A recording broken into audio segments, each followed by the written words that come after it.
regard. Quel est le regard que vous avez justement du contexte burkinabé en termes de liberté d'expression? On n'a jamais mené Norbert au tribunal parce qu'un article qu'il avait écrit était faux. Mais rares font de la politique. La nature est la horreur du vide. La mort du journaliste kamikaze parce qu'il a pratiquement offert sa vie pour qu'il y ait un changement. Nombreux ont de la prétention. Mais rares prennent des positions. Qui a été intermédiaire? On vous dit, c'est Moustapha Chafi. Mais Moustapha Chafi, c'était qui? Nombreux font des jugements. Mais rares ont la justesse. Mais les travailleurs là, et particulièrement les responsables syndicaux ne sont pas des inconscients. Mais quand l'actualité devient l'objet, le gouvernement pêche. Parce que nous avons des chercheurs dans ce pays-là qui ont des trouvailles par rapport à la question du moustique. Tous deviennent sujets. Le tribunal de l'actualité, c'est du lundi au vendredi à 8h et rediffusé les mêmes jours à 22h. Le tribunal de l'actualité, simultanément sur Truy TV et Watt FM, avec Loukman Sanfo, Geoffroy Vara et Bernard Bougman. Truy TV, la télé interactive.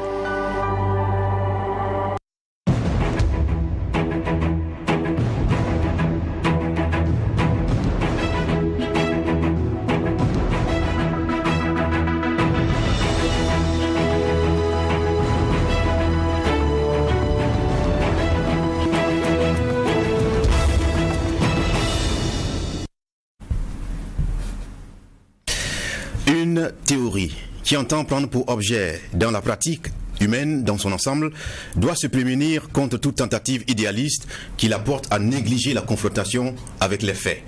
Jürgen Habermas, c'est un théoricien allemand et philosophe.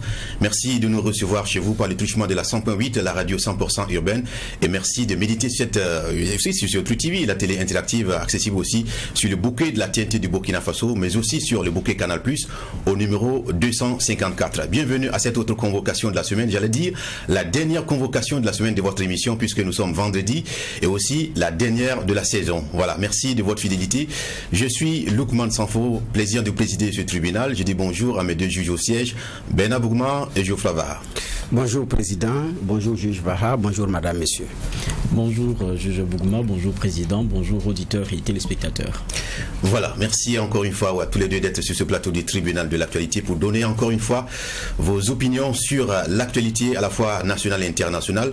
Mesdames, messieurs, on va ce matin encore une fois s'intéresser au nouveau code électoral qui continue de faire des gorges chaudes dans notre pays. Vous le savez, sitôt voté, il a viré un débat politicien, on va dire, opposant partie de la majorité présidentielle à ceux de l'opposition politique, tous à la conquête de l'opinion, à tel enseigne qu'on peut manquer l'essentiel, on peut en tout cas se perdre dans cette flopée de débat. Et quels sont donc les éléments de langage officiel que le gouvernement apporte pour faire comprendre ces modifications controversées au Burkinabé, au-delà de toute passion? En tout cas, nous avons fait la demande au gouvernement qui a désigné ce matin M. Harouna Kaboré, ministre du Commerce, de l'Industrie et de l'Artisanat, pour répondre aux questions des juges de l'actualité. Monsieur le ministre, bienvenue à cette tribune. Bonjour et merci, honorable juge du tribunal de l'actualité. Le justiciable que je suis vous écoute. D'accord, merci. En tout cas, c'était un plaisir de vous recevoir. Vous qui n'êtes pas votre première fois à cette émission, les tribunaux de l'actualité. Mesdames, messieurs, mais quand même, on respecte la tradition de l'émission. Commençons par les avant-propos des juges au siège.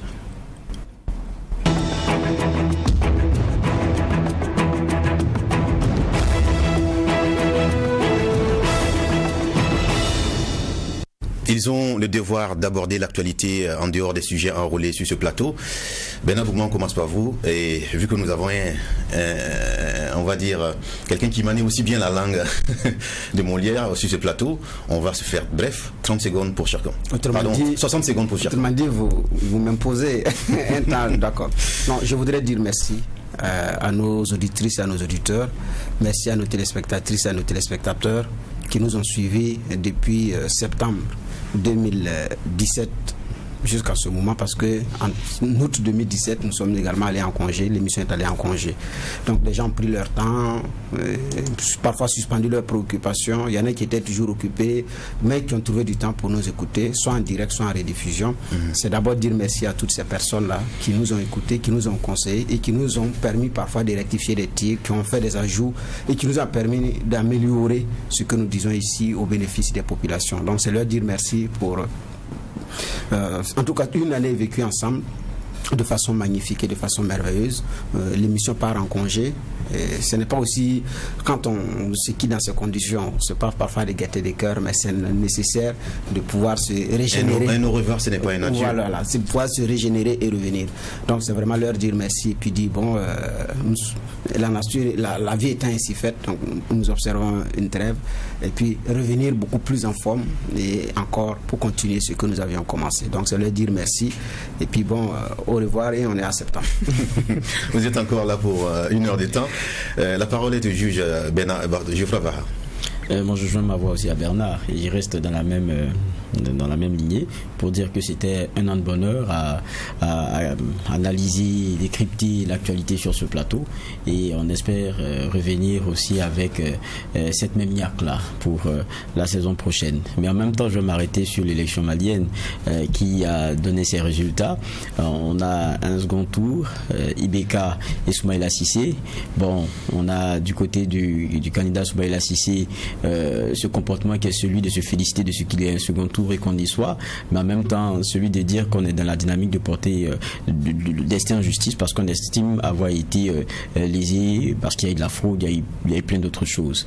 Bon, ça paraît contradictoire, mais on attend de voir. Mais ce qu'on souhaite, et je le dis toujours pour ce pays frère-là, c'est que ces élections-là permettent donc évidemment dans la meilleure des situations et de la façon la plus apaisée possible de faire sortir un président et qui soit accepté de tous, et c'est ce dont le Mali a besoin aujourd'hui. Et nous avons nos équipes, on le rappelle encore, True TV, notamment du côté de Bamako, pour vous faire vivre cela. Donc ce second tour, vous allez continuer de le vivre à travers nos sessions d'information sur True TV, parce que nous sommes au cœur de cette présidentielle-là. D'accord, merci à tous les deux pour vos avant-propos. J'ai envie de donner quand même un avant-propos à monsieur le ministre qui est sur notre plateau, parce que la dernière fois que vous étiez là, vous n'étiez pas encore ministre, vous étiez encore un acteur de la société civile. Aujourd'hui, qu'est-ce que ça fait de devoir justifier ou défendre quelque chose qu'on ne partage peut-être pas? Ça, c'est juste un avant-propos. Merci. Je voudrais d'abord dire que je ne pense pas qu'il arrivera un jour que je défende quelque chose que je ne partagerai pas, étant donné que la contrainte de corps n'existe pas au Burkina Faso. Je pense que nous avons effectivement donc la latitude et la possibilité effectivement donc de garder notre liberté de ton et notre liberté effectivement donc de parole. Donc si je suis sur ce plateau effectivement donc c'est pour parler des choses dont je suis convaincu. Et d'une manière générale, je ne pense pas effectivement donc qu'il arrivera dans le cadre de ma mission effectivement donc amené à faire cela, d'autant plus qu'on ne nous demande pas effectivement donc de faire cela. C'est plutôt saluer la qualité de notre émission. C'est l'une des émissions les plus suivies et les plus commentées aujourd'hui. Je pense qu'en quelques années, 3TV et WattFM effectivement donc se sont définitivement installés dans le landerneau médiatique, si je peux m'exprimer ainsi. Et à chaque fois que je viens ici, je l'ai toujours dit, c'est à la fois la qualité donc des journalistes, de ceux qui participent à l'émission, mais c'est aussi parce qu'ils reflètent effectivement donc notre génération, c'est-à-dire que c'est des jeunes qui sont à la commande et ils produisent effectivement donc de belles choses, et ça devrait effectivement donc inspirer à tous les niveaux. D'accord. Merci en tout cas de répondre à notre invitation. C'était un plaisir de vous recevoir. On va maintenant parler, puisque le temps va nous faire défaut certainement, parler de ce nouveau code électoral, puisque l'Assemblée nationale a procédé à la révision, on le sait, de la loi numéro 014 du 3 juillet 2001 portant code électoral. C'était le lundi 30 juillet dernier. 12 articles ont été modifiés, mais comme on l'a constaté sitôt, en tout cas voté, le débat qui a été donné de constater est celui politicien entre partis politiques, ceux de la majorité présidentielle opposés à ceux de l'opposition politique, à telle enseigne qu'on a comme l'impression qu'on peut manquer l'essentiel de ce qui a été voté à l'hémicycle. Alors nous avons voulu avoir en tout cas les éléments des langages officiels que le gouvernement apporte pour faire comprendre aux Burkinabés la pertinence et la légitimité de cette action opérée. Alors monsieur le ministre, vous êtes aujourd'hui devant nous pour répondre de façon officielle. Je précise aux auditeurs et téléspectateurs d'ailleurs que sa participation a été validée au Conseil des ministres de mercredi dernier. Donc tout ce qu'il dira, même au terme près, sera en tout cas interprété comme les avis, les positions du gouvernement sur la question. Alors aujourd'hui, comment se fait-il, vous pouvez nous l'expliquer, que l'opérationnalisation du vote des Burkinabés de l'étranger, qui devait être vu comme un défi relevé, un mérite pour le gouvernement, se retrouve aujourd'hui à créer cette tambouille, si vous me permettez le terme, dans le pays, comme si on était toujours dans le débat sur l'article 37 à l'époque en 2014. Non, je voudrais d'abord dire que, peut-être contrairement à ce que vous dites, cette décision, cette opérationnalisation n'est pas du tout vue au Burkina Faso et partout ailleurs, effectivement, donc, comme un problème. Ça ne crée aucune tambouille. Il ne faut pas confondre, effectivement, donc, le fait que une partie de la classe politique, effectivement, donc, n'a pas la même opinion, n'exprime pas certainement donc, la même satisfaction à vouloir, effectivement, donc, généraliser en conscience, effectivement, ça crée un problème. Pas du tout, alors. Aujourd'hui, il faut dire que, et sans qu'il y ait un sondage, donc, les autres ne pourront pas le dire, je ne pourrais peut-être pas le dire, les Burkinabés, effectivement, donc, ceux aussi que nous entendons sont totalement satisfaits. Parce que vous savez, l'opération du vote de Burkinabé de l'étranger vient, j'allais dire, traduire en fait des engagements majeurs effectivement qui ont été pris dans ce pays. Le premier, c'est qu'il a été décidé effectivement donc d'octroyer un ministère plein au Burkinabé de l'étranger. Ça a été fait. Aujourd'hui, le gouvernement donc au sein du gouvernement, il y a un ministère en charge effectivement exclusivement donc des Burkinabés de l'étranger et qui est sur le terrain et qui s'occupe donc des préoccupations de l'ensemble des Burkinabés vivant à l'extérieur. Première avancée notable et première promesse tenue. Au niveau donc de l'opérationnalisation du vote de Burkinabé de l'étranger, c'est aujourd'hui une avancée, d'autant plus que c'est définitivement, j'allais dire, inscrit dans la loi. Et aujourd'hui, c'est un droit, c'était une injustice effectivement donc, qui était faite à l'endroit qui est matérialisé aujourd'hui. Et les Burkinabés de l'étranger que nous avons régulièrement au téléphone par message, nous recevons, le gouvernement reçoit suffisamment de félicitations pour avoir effectivement donc fait cela. J'ai même entendu quelqu'un, quand je suis rentré il y a 2 jours à Abidjan, qui disait tout simplement effectivement que 60 ans après, Roch l'a fait. Voilà, ils estiment effectivement que 60 ans après, ils sont en train de jouir désormais de leur truc. Et c'est l'expression, c'est le slogan comme ça. Donc le président du Faso aujourd'hui a tenu effectivement donc l'engagement. Et je crois que ça peut être vraiment un bon slogan en disant effectivement que 60 ans fait, Roch l'a fait. Oui, mais est-ce qu'il l'a fait, mais dans quelles conditions? Il l'a fait effectivement dans les conditions prévues effectivement donc par notre constitution, dans les conditions effectivement prévues par la loi. Parce que la loi dit quoi exactement? Ceux qui ont droit au vote sont les Burkinabés effectivement non jouissant effectivement donc je l'ai dit de l'ensemble de leur pouvoir et qui font la preuve de leur nationalité. Est-ce qu'aujourd'hui la loi effectivement donc prévoit les choses dans ces termes-là? Oui, les Burkinabés qui jugent de toutes leurs responsabilités effectivement donc et qui font la preuve de leur nationalité effectivement donc doivent voter. Donc personne n'est exclu aujourd'hui à ce stade effectivement donc de scrutin. Sauf si effectivement on présente une liste de personnes exclues. Si on arrive à dire aujourd'hui qu'il existe des Burkinabés qui souhaitent voter et qui ne souhaitent pas effectivement être dans les conditions et pour leur nationalité, je n'en ai pas vu un seul Burkinabé effectivement donc qui exprime la volonté donc de voter et sans pouvoir effectivement donc exprimer effectivement donc le fait qu'il est Burkinabé. Donc jusque là je n'en ai pas vu. Maintenant, comme vous l'avez dit à l'introduction, il y a un débat effectivement donc politique. C'est normal, nous sommes en démocratie et je pense qu'à chaque fois que je vois des contradictions au niveau de la scène politique, en tout cas moi je le prends pas du tout comme un problème. Je considère effectivement donc que c'est des opportunités, c'est des occasions pour montrer qu'il y a une vraie vivacité effectivement de la démocratie burkinabé, que les opinions s'expriment. Et je regardais encore des émissions à la télé hier, mais vous voyez, c'est toute la fierté qu'on a lorsqu'on s'est battu pour qu'il y ait une démocratie, pour que les gens puissent s'exprimer d'une manière ou d'une autre. Et aussi, je vais noter quelque chose qui est positif, c'est que ce débat républicain est maîtrisé. Je n'ai pas vu une réaction de va-t-en-guerre, envie effectivement de détruire effectivement les acquis démocratiques, la nation effectivement donc de la part donc des acteurs de l'opposition. J'ai vu un débat où les gens effectivement donc tentent de démontrer et bien entendu, à partir du moment où c'est une avancée, c'est une chose qui est faite par les autorités actuelles, on peut peut-être dire que c'est de bonne guerre que l'opposition tente effectivement donc de minimiser effectivement cette avancée-là pour ne pas quand même, parce que ça va être plus facile effectivement donc pour les acteurs actuels de bas de campagne en disant clairement qu'on a opérationnalisé le vote et ça peut être effectivement un argument. Donc il faut plutôt montrer aux autres effectivement donc en réalité on vous a brimé. Donc ça peut s'expliquer effectivement donc dans une politicien. Donc sinon, du côté dans du le gouvernement, fond, vous n'avez pas l'impression d'avoir failli en quelque chose, notamment les actions préparatoires de ce vote qui est annoncé. Vous n'avez pas l'impression d'avoir en tout cas failli au préalable de ce vote-là? Pas du tout. Au contraire, on a tenu compte du temps qui nous reste effectivement donc, pour faire les choses. D'abord, il faut regarder le processus. Il y a eu un bon processus, c'est-à-dire qu'il y a eu des concertations interinstitutionnelles qui a regroupé le MATD, les techniciens certainement avec la CENI. Il y a eu des concertations entre le MATD et les partis politiques. Il y a eu des concertations entre le président du Faso a rencontré le parti au pouvoir. Il a rencontré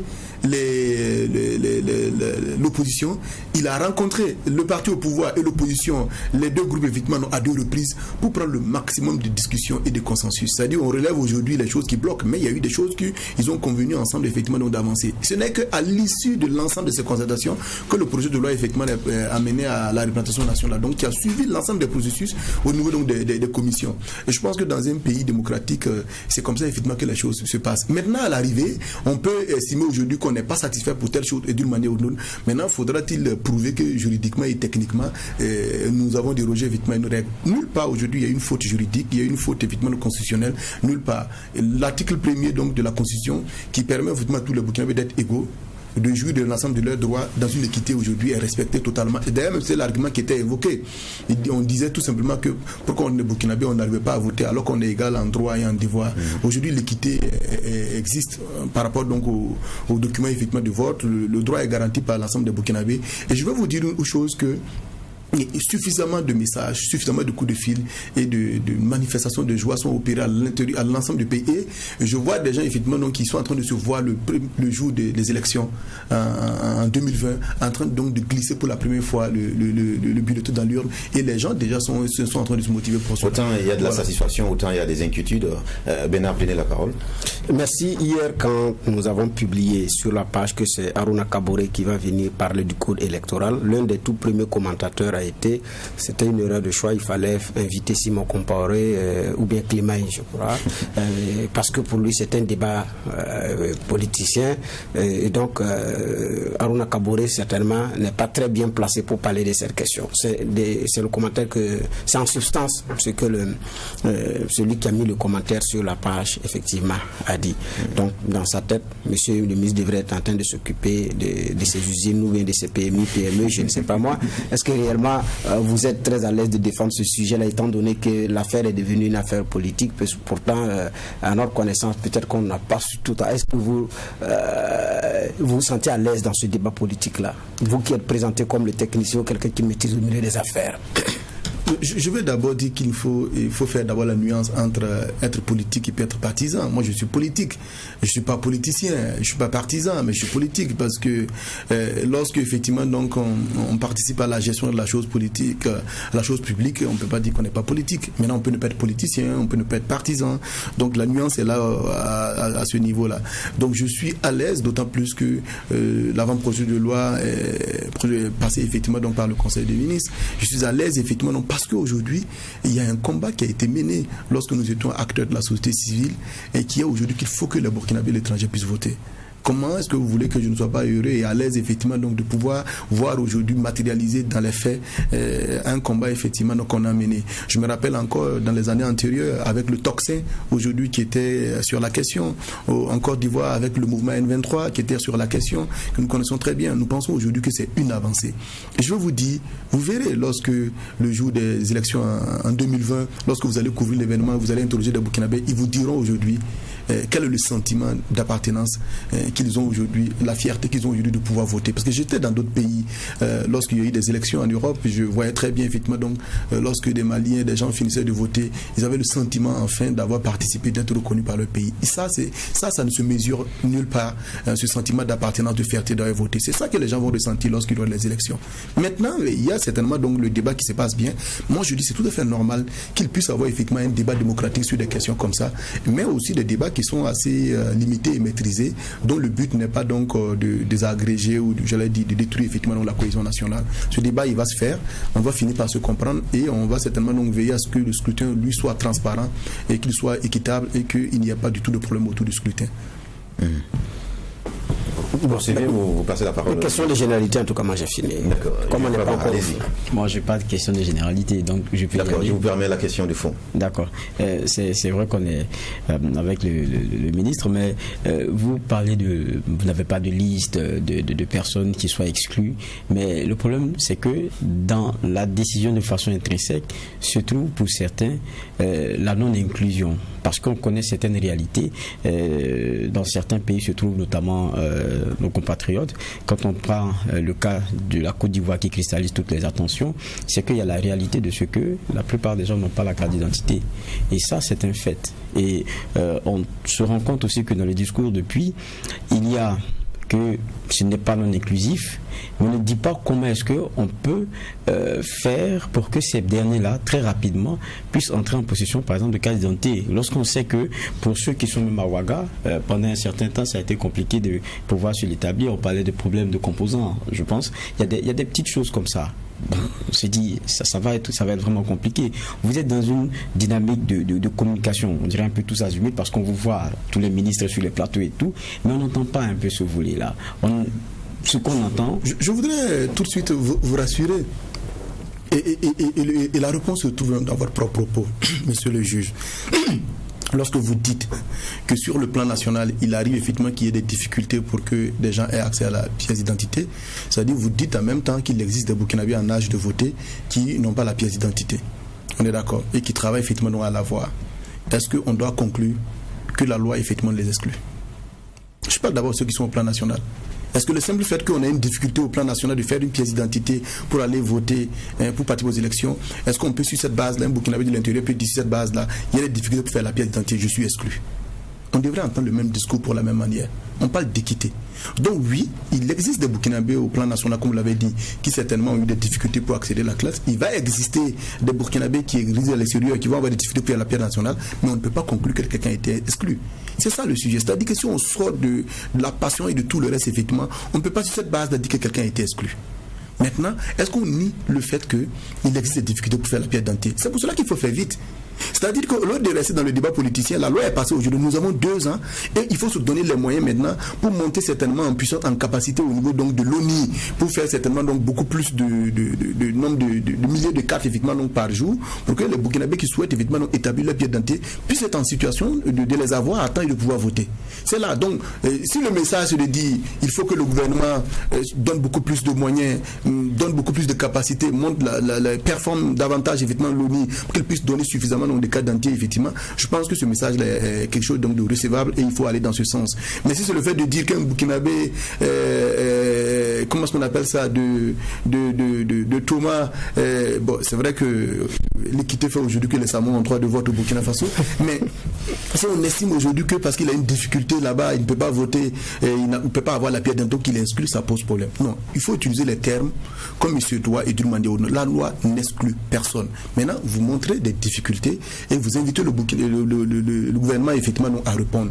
Et je pense aujourd'hui que s'il y a des marges de manœuvre effectivement donc, pour performer certainement donc l'ONI, pour qu'il y ait plus de milliers de cartes qui sont faites par jour, ce message il est entendu et il va être fait. Et surtout qu'on a la loi aujourd'hui, on a les outils, la CENI peut avancer pour qu'on aille rapidement sur cette question-là. Je suis heureux de savoir que bon, il y a des choses qui sont en train d'être implémentées, ça va être fait. Mais mon propos, moi, il était à 2 niveaux. Je me suis permis un commentaire. D'abord sur le fait que pour ce qui est du cas par exemple de la Côte d'Ivoire, il y a une spécificité qui est celle de ce que la plupart des Burkinabés qui y sont ont un document qui aujourd'hui est celui qui exclut, qui ne leur permet pas de voter. Ça, c'était le commentaire que je m'étais permis. Et en rapport à cela, j'ai opposé aussi la réalité qui est celle de la difficulté de l'obtention de la carte d'identité à certains moments. Donc, ce n'est pas cette difficulté-là qui est l'explication de l'exclusion, mais c'est que il y a une spécificité qui est celle de la Côte d'Ivoire, où il y a des gens qui ont des documents qui, dit-on, est à valeur de carte d'identité, qui prouvent l'affiliation de la provenance avec le Burkina, parce que je pense que la carte consulaire, on ne la donne pas aux Ivoiriens. Donc je veux dire, il y a une spécificité qui n'est pas prise en compte. Mais justement, c'est là effectivement donc toute effectivement donc la contradiction en fait dans les mêmes propos. C'est-à-dire on invoque l'article 1 de la Constitution qui dit que il faut de l'équité et les Burkinabés naissent égaux et libres en droit et en devoir. C'est ce qu'on invoque aujourd'hui. À chaque fois qu'il est question de vote, c'est ce qu'on invoque. Et à l'arrivée, on décide donc de mettre les Burkinabés sur le même pied d'égalité et on nous dit de manière spécifique des gens résidant dans tel pays effectivement ont une carte spécifique. On dit non. Aujourd'hui, vous êtes d'accord que les Burkinabés sont repartis dans le monde entier. Et le document effectivement donc, dont il est question effectivement en Côte d'Ivoire, il est aussi le même document certainement les 2 pays où on a une carte biométrique aujourd'hui en tant que tel, c'est la Côte d'Ivoire et le Gabon. Est-ce que vous pensez que pour rester effectivement dans l'équité, dans l'égalité, on doit permettre effectivement qu'il y ait une disparate effectivement donc de cartes, même au niveau des cartes consulaires, elles sont disparates. C'est-à-dire que celle de la Côte d'Ivoire et celle du Gabon, elles sont biométriques, mais les cartes consulaires qui sont faites dans les autres pays de Burkina Faso, c'est souvent des documents cartonnés. Qu'est-ce qu'on fait? Est-ce qu'on dit que ceux qui sont en Côte d'Ivoire, ils votent avec la carte consulaire? Ceux qui sont dans d'autres pays, au Niger, au Ghana et tout ça, eux, ils ne votent pas avec la carte consulaire? Et puis on décrit la carte consulaire. Non, on ne peut pas rentrer. Monsieur, vous parlez comme si on est en train d'introduire des nouvelles dispositions, alors que c'est quelque chose qui existait dans l'ancien code électoral. Et ce que je suis en train de vous dire, je précise effectivement donc que dans l'ancien code électoral, comme vous le dites, dans l'ancienne loi et dans l'ancienne disposition au Burkina Faso, le Burkinabé n'avait pas effectivement donc, je vais dire de manière matérialisée effectivement le droit de vote et il ne votait pas. Donc quand les gens y font, on ne peut pas, c'est une avancée. C'est désormais, c'était précisé que le Burkinabé de l'étranger peut user de la carte consulaire pour voter. C'est la loi aujourd'hui qui définit exactement les documents donc de vote qu'on doit utiliser pour voter. Et la loi qui a été votée indique clairement que c'est la CNIB et le passeport. Sur cette base, effectivement, on se donne les moyens pour que tout le monde dispose d'une CNIB, d'un passeport pour pouvoir voter. Et pour revenir de manière spécifique, effectivement, donc à la question effectivement donc de la Côte d'Ivoire, je pense qu'il ne faut pas parler très tôt. C'est comme je le disais à l'introduction. Moi, je viens d'Abidjan il y a 2 jours. Il peut y avoir des opinions là-bas de la diaspora, effectivement, donc, qui sont certainement satisfaits. Mais il existe aussi une opinion de la diaspora qui salue effectivement donc, la chose, qui considère effectivement donc, que c'était une avancée démocratique et charge maintenant au gouvernement de faire le travail de communication pour expliquer aux uns aux autres là, que nulle part il n'est fait abstraction effectivement donc, à la possibilité effectivement donc, de voter. L'autre chose que je voulais dire, la question qui est posée par la diaspora, j'étais au forum de la diaspora, c'est pas uniquement le problème de vote. Les Burkinabés posent un certain nombre de l'extérieur, un certain nombre de préoccupations que le gouvernement prend en charge. Ils veulent certainement être consultés pour les échéances électorales. Ils veulent effectivement donc que leur quotidien, leur vécu sur place là-bas avec les autorités, qu'on puisse effectivement les mettre en sécurité. Ils veulent qu'ils aient l'information économique pour investir au Burkina Faso. Ils veulent qu'il y ait des aménagements, des facilités effectivement qui se les offrent, qui sont offertes effectivement pour qu'ils investissent ici. Ils posent un certain nombre de problèmes effectivement. Et ils ont salué l'avancée effectivement qui les permet de voter aujourd'hui. Et ils saluent effectivement la chose. Maintenant, c'est une première fois que nous organisons les élections. Donc le principe de la progressivité veut aujourd'hui que, après avoir réalisé ce vote en 2020, et nous allons certainement donc faire l'évaluation et de manière ou d'une autre, et on va regarder effectivement comment on peut évoluer. Vous savez très bien que la loi peut être améliorée et validée. Mais je veux qu'il faut intégrer le fait que il ne faut pas que nous ayons effectivement donc dans une précipitation inutile. Il faut se rassurer que nous nous sommes donné les moyens pour que le scrutin soit transparent. C'est pas aujourd'hui. Et pour qu'un scrutin soit transparent, apaisé, qu'il n'y ait pas d'échauffourée, qu'il n'y ait pas de problème, tout commence donc au départ. Et les documents de vote sont des éléments capitaux. Et si vous regardez, après les élections de 2015, après la capitalisation effectivement qui a été faite par l'ensemble des acteurs de la société civile, les partis politiques, les élections, il était fortement recommandé qu'on limite définitivement les éléments effectivement donc, de documents de vote. Et tout le monde avait recommandé la CNIB. Mieux, antérieurement à cela, les gens avaient recommandé toujours la CNIB. Il y a pas mal d'écrits de sorte aujourd'hui pour montrer clairement. Et pendant ce temps, ce débat, quand je dis après 2015, il a été mené par tout le monde. Donc le gouvernement a pris en compte l'ensemble de ces préoccupations-là pour arriver effectivement à un document. Et aujourd'hui, personne ne conteste que les documents les plus sûrs, les plus fiables, les plus acceptés par tout le monde, qui font le plus consensus, c'est la CNIB et le passeport. Une dernière, dans la série des questions que j'avais, d'accord, allez-y. Vous êtes ministre du Commerce, je sais pas que vous faites souvent ces missions du côté de la Côte d'Ivoire. On essaie aujourd'hui d'intéresser les opérateurs que nous avons au potentiel qui est celui intérieur de ce Burkina-là. Mais quand on entend dans l'hémicycle dire, il faut qu'ils fassent la preuve de leur nationalité, parce qu'aujourd'hui on parle de vote, et lorsqu'on les met dans une salle pour parler investissement, là le discours il est tout à fait différent. Est-ce que ça ne risque pas d'impacter à la fin? Non, il n'y a pas de discours. Il n'y a pas de discours. La preuve, vous le dites, quand on va en Côte d'Ivoire ou quand on va dans d'autres pays, qu'on s'adresse à eux, on s'adresse à des Burkinabés. Je vous dis une chose, j'ai fait une activité le lundi passé à Abidjan. C'est un concept qu'on appelle le B50, qui est Government to Business, où on discute effectivement. Donc on a choisi de discuter avec les 50 opérateurs économiques burkinabés qui comptent pour nous en Côte d'Ivoire pour les intéresser effectivement à venir investir. Mais c'est écrit carrément que nous parlons aux opérateurs burkinabés qui investissent en Côte d'Ivoire. C'est-à-dire clairement qu'on le dit, qu'on s'adresse effectivement à des Burkinabés résidant en Côte d'Ivoire. Mais donc en les invitant, on a invité effectivement donc, des Burkinabés pour discuter avec eux. Donc jusque-là, le discours il est cohérent. Ça dit qu'on ne se pose pas la question. Donc en les invitant en tant que Burkinabé, mais ils savent très bien effectivement qu'ils sont Burkinabés et tout le monde sait quelle est la condition effectivement pour être considéré comme Burkinabé. Donc il n'y a pas de discours différent, c'est le même discours qui est tenu. Et moi le premier, vous savez d'où je suis né? Je suis né en Côte d'Ivoire, j'ai mis les pieds ici à l'âge de 17 ans pour la première fois. Voilà, donc j'ai fait la moitié de ma vie effectivement dans ce pays. J'ai encore de la famille qui existe. Je vais dans d'autres pays. J'ai eu l'occasion d'étudier à l'extérieur où j'ai résidé peut-être 5 ans, 6 ans en Europe. Donc je suis issu de la diaspora, on va dire comme ça. Donc je ne peux pas être de ceux-là aujourd'hui qui a un problème à ce niveau. Auquel cas effectivement donc, on se fait nous-mêmes harakiri. Non, je suis de ceux-là qui ont dit qu'il faut que les Burkinabés de l'étranger puissent voter.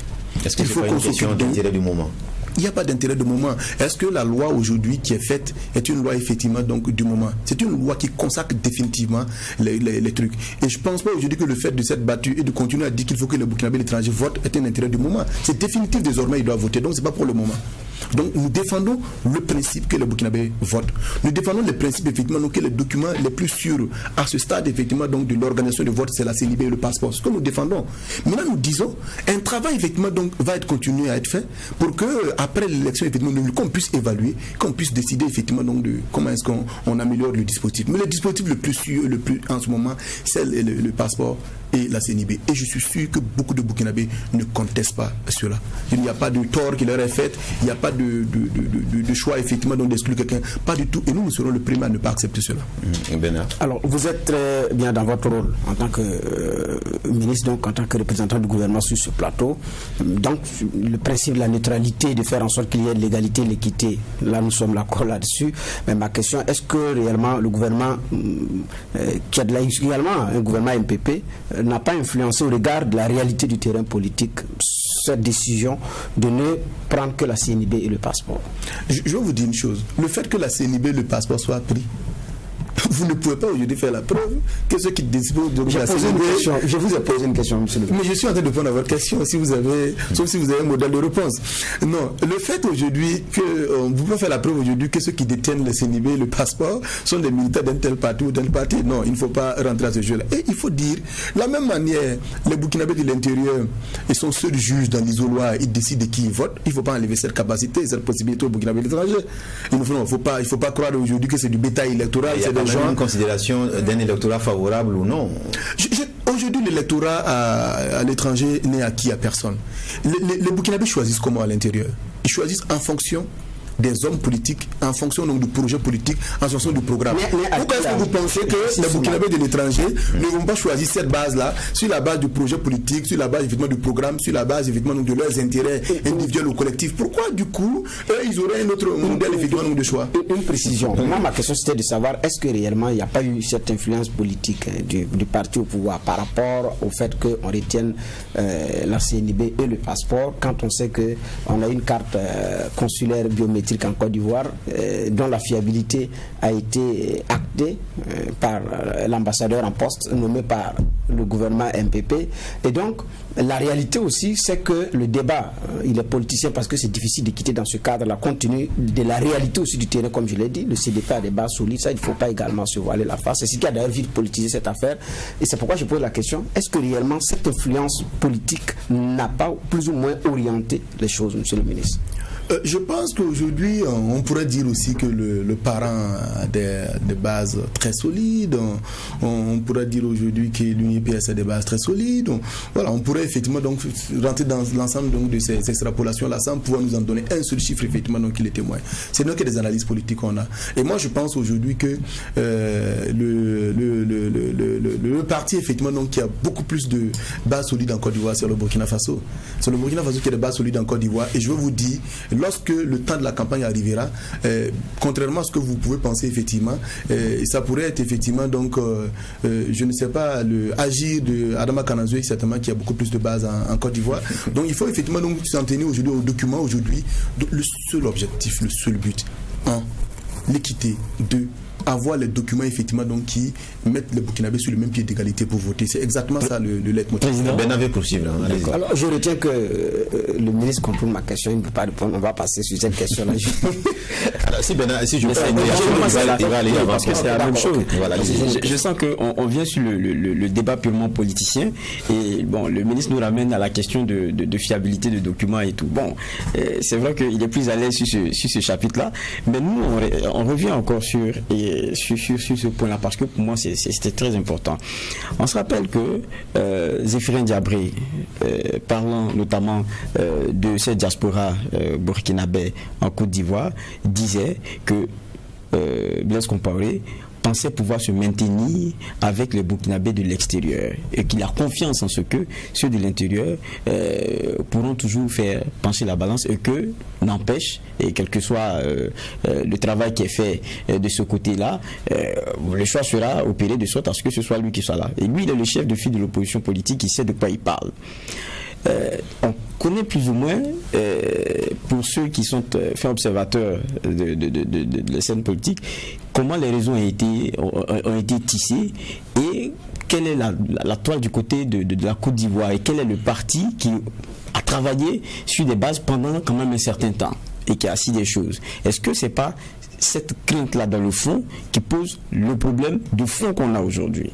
Je dis que malheureusement, si on parlait dans notre pays, je serais peut-être pas moins à l'aise ou pas suffisamment d'arguments. Quand vous parlez de la Côte d'Ivoire, je trouve que vous vous trompez totalement. Mais vous disiez tout à l'heure peut-être que c'est agi, peut-être que c'est le parent, mais vous savez que c'est même pas possible, monsieur le ministre. Parce qu'en Côte d'Ivoire, vous vous trompez totalement, effectivement. Donc si vous faites une affirmation comme ça, en Côte d'Ivoire, ce sont des Burkinabés qui résident là-bas, qui sont matures, qui sont solides, qui savent exactement ce qu'ils veulent effectivement. Donc déjà, prédéfinir à l'avant en se disant que parce que des gens, pendant des années, ils ont géré le pouvoir, ils ont des bases solides, donc les gens sont définitivement peut-être acquis des choses.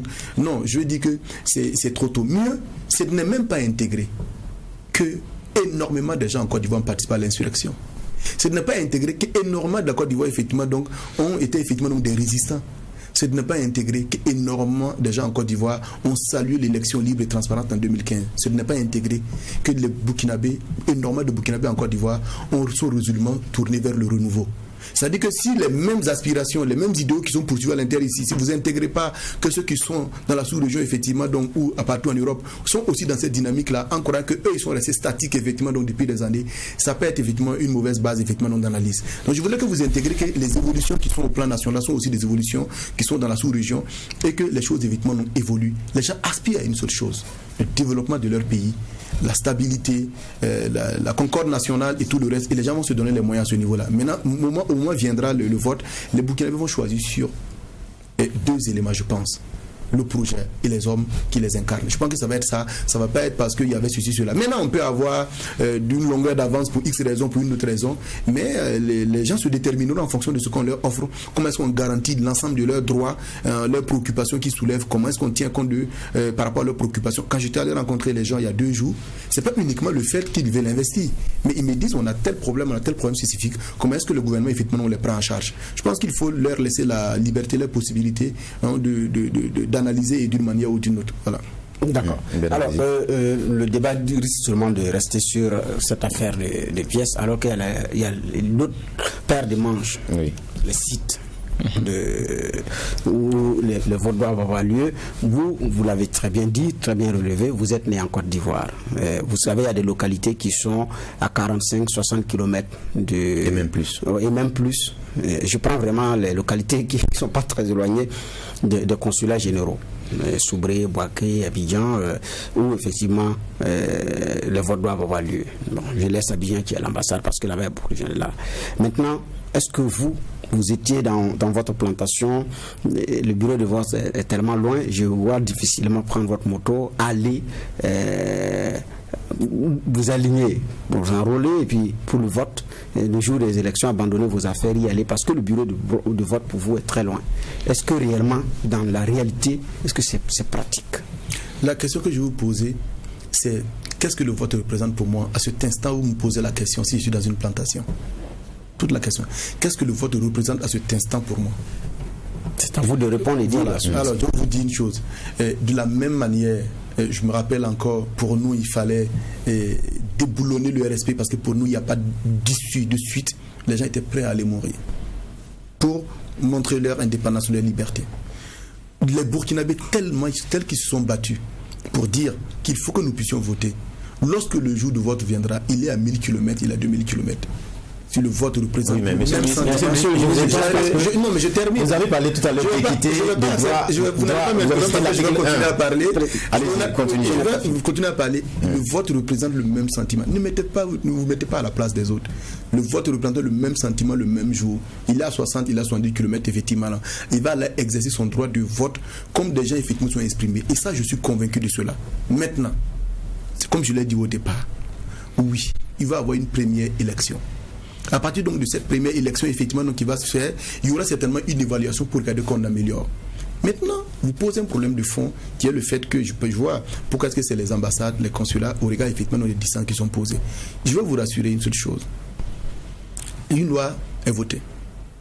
Elle indique effectivement, donc conformément effectivement donc à ce qui est prévu, là où on considère que ce sont les enclaves diplomatique, c'est le Burkina Faso. Quand on dit c'est le consulat ou l'ambassade, ça c'est le Burkina Faso dans le pays concerné. Donc la loi prévoit exactement là où effectivement le Burkina Faso est représenté, là où nous pouvons décider nous seuls. Ça, le gouvernement peut le décider que les ambassades se font là-bas. Maintenant, si on imagine qu'on doit mettre des bureaux de vote un peu partout, on peut regarder quels sont les autres aspects qu'il faut en tenir compte. Parce qu'ici, il n'y a pas de date. Mais c'est parce que la précision, par exemple, cette précision n'est pas dans la loi. Non, on ne met pas ça dans la loi. On ne met pas ça dans la loi. Ah, mais les gens pensent que quand vous ne pouvez pas mettre des choses qui ne sont pas d'abord réglées sur un terrain dans la loi. Faut pas faire les choses en désordre. La loi met ce qui existe. Maintenant, supposons que vous trouvez que le fait de faire effectivement dans les ambassades, dans les consulats, n'est pas assez suffisant comme les gens ils le disent. Mais qu'il y ait des discussions comme les gens le disent avec le pays d'accueil pour regarder effectivement donc comment telle chose peut être j'allais dire effectivement donc pris en compte, comment on peut améliorer les choses. C'est un débat qui permet effectivement donc d'avoir une évolution progressive des choses effectivement. Mais à l'étape aujourd'hui où il faut disposer d'un document légal pour permettre à la CENI de démarrer ses opérations, ce qui existe aujourd'hui et qui est définitivement acquis, ce sont nos consulats et puis nos ambassades. Maintenant, je vais vous dire une chose, il y a d'autres aspects. Il ne faut pas seulement voir le fait qu'on déplace le lieu. Vous avez souvenance que ce n'est pas une décision seule qui appartient au Burkina Faso d'aller faire dans les autres endroits. Quand il était question donc des audiences foraines, mais le Burkina a demandé à ce que les juges se déplacent dans les différents pays pour faire les audiences foraines, pour délivrer les pièces. Quelle a été la réaction, comme vous voulez citer le cas de la Côte d'Ivoire? Ça a été que ce n'est pas possible. Les juges burkinabés peuvent se retrouver dans les consulats ou les ambassades pour faire les trucs, mais pas dans le territoire burkinabé. Deuxième élément, lorsque il va avoir effectivement donc les élections, c'est en 2020, les premières élections qui vont avoir lieu en 2020, et si je tiens votre raisonnement, on devrait avoir des bureaux de vote un peu partout. Ça va poser des questions sur lesquelles il faut d'abord discuter. Des questions effectivement de logistique, des questions effectivement donc de budget qui font que si on vote effectivement à ce niveau un peu partout, on va à 20%. Mais monsieur le ministre, moi je parle des questions techniques tout à l'heure, vous avez parlé de droit, vous avez même cité l'article prévu de la Constitution burkinabé, d'égalité, d'équité. Pourquoi voulez-vous que les Burkinabés de l'étranger fassent ce sacrifice alors qu'à l'intérieur, on a des bureaux de vote à quelques mètres de chez nous? J'arrive, c'est vous qui avez dans votre introduction, vous avez fait la différence, vous avez le Burkinabé de l'étranger et l'extérieur. Je parle du fait que nous sommes dans notre pays, nous avons effectivement, donc disposons de l'ensemble du territoire, c'est nous qui décidons. Parce que si vous occultez ça, vous occultez le débat. Nous décidons de où est-ce que nous mettons un bureau de vote seul, comme nous souhaitons effectivement au Burkina Faso. Je vous dis, dans d'autres pays, ce n'est pas le cas. Il y a un certain type de démarche effectivement donc qu'il faut faire. Ça c'est un. La sécurisation effectivement donc du vote, parce que le vote n'est pas seulement lorsqu'on fait le document électoral. Il y a le vote, il y a la transparence, il y a la sécurisation, l'ensemble des opérations de vote évidemment qui vont là-dessus. Il faut faire quoi pour sécuriser les bureaux de vote et d'une manière un peu partout. Ça veut dire que plus on augmente le nombre effectivement d'étrangers, il faut regarder effectivement les autorités du pays concerné pour organiser cet ensemble de choses-là.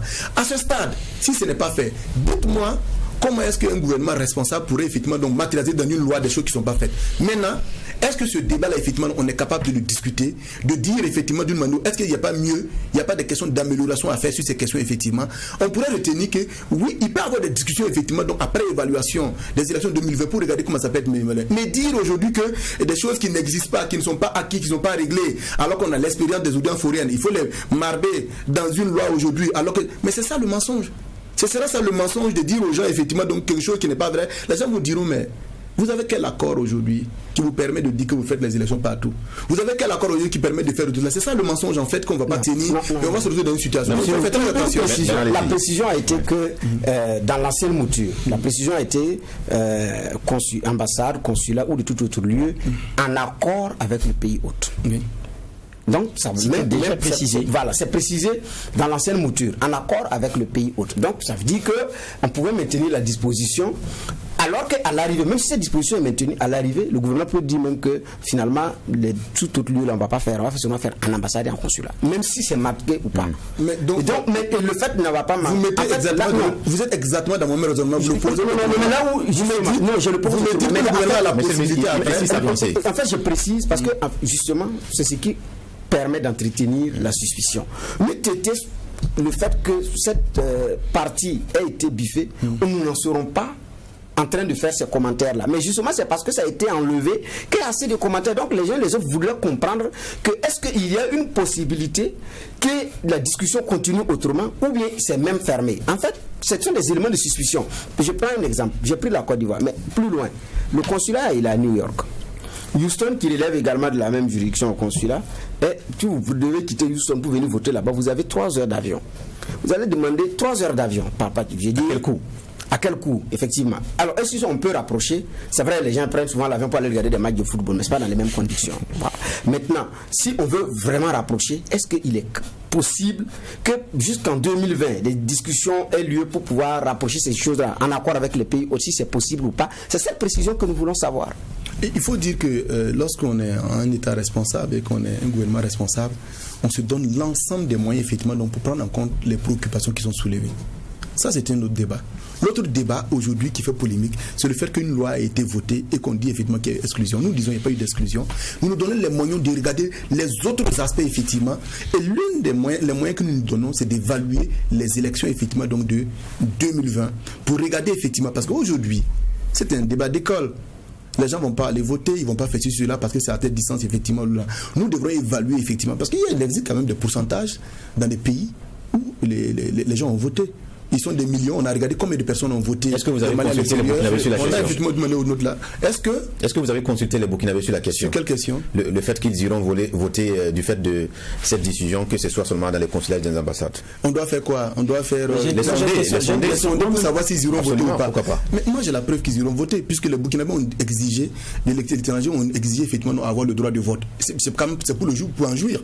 S'ils veulent voter effectivement donc désormais, mais pourquoi est-ce qu'on devrait se poser la question de savoir qu'ils ne voudraient pas en jouir?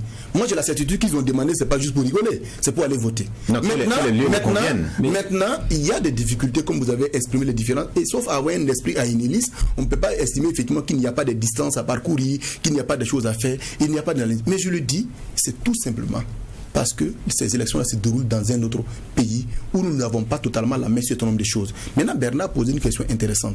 Est-ce que la porte est ouverte effectivement pour continuer à regarder effectivement ces possibilités à discuter? Je dis, mais c'est tout à fait normal qu'il y ait cette possibilité de continuer à regarder cela. Maintenant, dans quel timing? Je dirais que c'est en fonction de ce que les échanges permettent effectivement de faire, dans quel timing que cela va se faire. Mais j'ai la certitude au moins que comme à chaque fois qu'il y a eu des élections, il y a eu une évaluation pour essayer d'améliorer, il n'y a pas de problème. Donc il faut s'attendre à une autre révision du code entre 2019 et 2020. Mais il faut s'attendre à une révision du code peut-être après 2020. Ça aussi c'est une possibilité. Parce que comment est-ce qu'on fait une fixation en se disant que c'est comme si c'était la seule élection et que les Burkinabés, on a voté pour dire, vous votez en 2020, vous ne votez plus. C'est le début d'un processus. Et le principe de la progressivité, effectivement, doit être retenu. Que nous allons monter en puissance, en organisation, en structuration, après avoir fait des évaluations. Comment est-ce qu'on peut arriver à un moment donné où on est tellement bloqué pour dire c'est 2020 ou rien? Non. 60 ans après, on démarre avant 2020, il y a 2019 avec le référendum que vous avez annoncé. Merci beaucoup. 60 ans après, on démarre certainement en 2019, en 2020. Et au fur et à mesure, le principe de la progressivité s'en va. Et il faut que les Burkinabés intègrent que l'ensemble des acquis qui ont été faits au plan national, l'ensemble des acquis effectivement donc qui ont été obtenus en Afrique, ce sont des choses qui l'ont été de manière progressive et d'une manière ou d'une autre, on le rassure. Surtout que c'est déjà marbé, au fur et à mesure, les évaluations vont permettre d'avaler les cieux. Et si on ne peut pas retenir effectivement que c'est une avancée, on passe à côté. Donc autant ici, nous, on ne doit pas avoir un esprit annihiliste. Autant, effectivement, donc, ceux effectivement, qui ne doivent pas avoir un esprit annihiliste. Maintenant, on est d'accord, quand on écoute ça et là, qu'il y a des perfections à faire, qu'il y a des choses à améliorer, et on ne peut pas ne pas l'écouter, on ne peut pas ne pas l'entendre. Si on n'entend pas qu'il y a des perfections, qu'il y a des améliorations, on aura aussi tout faux. Je vois. Moi, ma question sera assez précise, hein, et ça rejoint les préoccupations de Bernard Bougouma tout à l'heure. Quand on enlève une partie de précision qui permet l'entente avec d'autres pays parce qu'on a des ressortissants en nombre et qu'on puisse avoir des bureaux autre part que dans nos enclaves, quand on l'enlève, est-ce que lorsque pour 2020 on a une concentration telle que on sait que pour la question d'accessibilité, parce qu'elle n'est pas seulement géographique ou en question de pénibilité, si tous viennent, est-ce qu'ils peuvent voter ce jour-là? Il y a les ratios à voir, il y a des calculs qu'on fait et qui font que à la fin on se dit c'est tenable en termes de gestion de fil et tout, et que ce n'est pas de l'exclusion de certaines personnes parce qu'elles vont faire le rang et ne pourront pas voter. Je veux dire, quand ça viendra, c'est un débat de projection. Voilà, c'est tout à fait juste. Projection, hein, non, parce que le nombre de Burkinabés, par exemple, en Côte d'Ivoire, on les connaît aujourd'hui. Oui. Les bureaux, on a 9 millions de votants au Burkina Faso. On a 9 millions de votants au Burkina Faso. Pourquoi est-ce que vous présagez à l'avance? Non, on peut faire ce débat contraire. Laissez-moi terminer, monsieur le ministre. Ma question, je vous donne un chiffre supplémentaire. Il y a 9 millions à peu près de votants au Burkina Faso aujourd'hui. On peut s'imaginer que si tous les 9 millions, effectivement, vont aller s'aligner pour voter, est-ce que les bureaux de vote qui ont été faits, qui font qu'il y a 1 500 000, 2 millions, 3 millions qui votent, effectivement, vont tenir, on pourrait effectivement extrapoler à l'extérieur. Donc j'aimerais que vous mettez en parallèle les deux. Allez-y, c'est dans le même raisonnement. Ce n'est pas dans le même raisonnement. Je dis, comme monsieur le ministre, lorsque on travaille sur ces textes-là, c'est qu'on essaie de prendre en compte un certain nombre de choses. Vous dites qu'il n'y a pas d'exclusion, ok, on est d'accord. Mais vous enlevez cette partie-là qui fait que je me dis, est-ce que c'est possible avant de continuer que le juge inscrive clairement que le tribunal a acté qu'il n'y a pas d'exclusion? Après, on peut continuer. Allez-y. La décision sera prise tout à l'heure. Allez-y. J'ai commencé à perdre le fil à chaque fois. Voilà, donc je termine pour dire. Voilà. Donc, on a 2020. Vous dites, on va aller de l'avant, on va progresser et tout. Mais si on peut se faire aujourd'hui l'économie d'aller très en arrière avant de continuer notre progression, si on peut se faire des avancées maintenant, autant le faire. On enlève une partie qui nous permet de discuter avec d'autres pays pour avoir des bureaux de vote autre part que dans nos enclaves. En quoi est-ce que pour moi c'est pas une meilleure ouverture? Je veux vous rassurer, peut-être que c'est une compréhension à ce niveau. Voilà, non, il n'y a pas de parti qui est enlevé qui empêche de discuter. Voilà, c'est-à-dire que vous pouvez dire une partie qui était enlevée, mais si vous rajoutez la phrase, le complément de phrase pour dire qui empêche de discuter, voilà. Non, ça quand même c'est pas juste. Non, rien n'empêche les autorités burkinabées de discuter pour améliorer effectivement le dispositif à ce stade avec des pays voisins, avec des pays. Absolument rien n'empêche aujourd'hui. Ça, il faut vous rassurer là-dessus. Rien ne l'empêche. Voilà. De continuer à discuter de fois que cela absolument rien n'empêche. D'accord, ça on a comme réponse. Alors moi j'ai une question parce que récemment il y a les organisations de la société civile au niveau de la Côte d'Ivoire qui ont récemment fait une sortie. Ils s'interrogent déjà sur les audiences foraines annoncées. Elles veulent savoir comment ça va se passer et à quelle durée, parce que effectivement cela va déterminer aussi leur participation quand le moment sera venu. D'accord, j'avoue que le fait qu'aujourd'hui quand la loi a été votée, ça donne maintenant les coups de franche et la liberté, les moyens à la CENI donc de dérouler l'ensemble de ces actions. Et je regarde aujourd'hui, notre CENI est une CENI, j'allais dire, de qualité, qui a déjà fait ses preuves. On a suffisamment d'acteurs burkinabés qui sont formés au processus électoraux et on a une grande expérience effectivement en témoigne effectivement les élections de 2015 qui ont été saluées. Je pense que le président Newton Amer Barry et son équipe vont très rapidement s'organiser pour dérouler maintenant parce qu'ils attendaient cela. Ils attendaient que la loi soit votée. C'est pour cela que le gouvernement ne pouvait pas continuer à tergiverser en fait. Parce qu'il faudra eux leur donner d'être dans une timing parce que les gens disent même qu'on a perdu 2 ou 3 mois, il ne fallait pas continuer. Et je pense qu'ils vont faire le travail comme il se doit et ils auront l'occasion de communiquer sur les questions techniques, pratiques effectivement donc de mise en œuvre. Et je pense qu'il n'y aura pas de problème à ce niveau. D'accord, on me fait signe qu'on a 2 minutes, on va donner le verdict de cette audition. Pas de questions encore. Non, pas de question. Est-ce que après cette audition de monsieur le ministre Kaboré, vous avez l'impression que le gouvernement manigance pour écarter un certain nombre de Burkinabés, pour exclure un certain nombre de Burkinabés dans le processus de vote qui est annoncé pour l'étranger? D'abord une observation, comme c'est un habitué des plateaux. Donc non, en réalité, quand on écoute le brin d'espoir. Et pour ceux qui estiment que ça va être exclusion, ça va être ceci, il y a quand même un brin d'espoir parce que la porte à toutes les discussions ne sont pas fermées. La porte a une probabilité, a une possibilité d'élargir les champs pour les sites de votation. Cette porte n'est pas fermée. Donc je pense que déjà il faut préciser après évaluation effectivement donc des processus actuels et d'une manière ou d'une autre. C'est très bon, très important avant de conclure, monsieur le juge. Vous n'êtes pas seulement que politique, vous êtes en même temps politicien. Oui, je veux pas rapidement, on n'a plus pas le temps. Bon, ce qu'on remarque, c'est que déjà il y a une avancée, que les Burkinabés de l'extérieur puissent voter. Ça, il faut le dire, c'est déjà assez clair. Il y en a qui ont travaillé à cela, mais ils ont voulu d'abord maîtriser cet électorat avant de permettre aux Burkinabés de voter. Ils auront pour moi leurs yeux pour pleurer, ça c'est une réalité. Donc aujourd'hui, cela est une chose. Maintenant, il y a des imperfections et c'est ce que nous essayons de critiquer sur ce plateau. Je pense que ça va être pris en compte et c'est ce que nous espérons. Alors, malheureusement, on ne pourra pas continuer. On va simplement dire merci à monsieur le ministre Harouna Kaboré, ministre du Commerce, de l'Industrie et de l'Artisanat, d'avoir apporté en tout cas les éléments de réponse du gouvernement aux préoccupations des Burkinabés sur la question. On espère en tout cas que ces réponses vont en tout cas contribuer à apaiser le climat qui est déjà surfait, on va dire comme ça.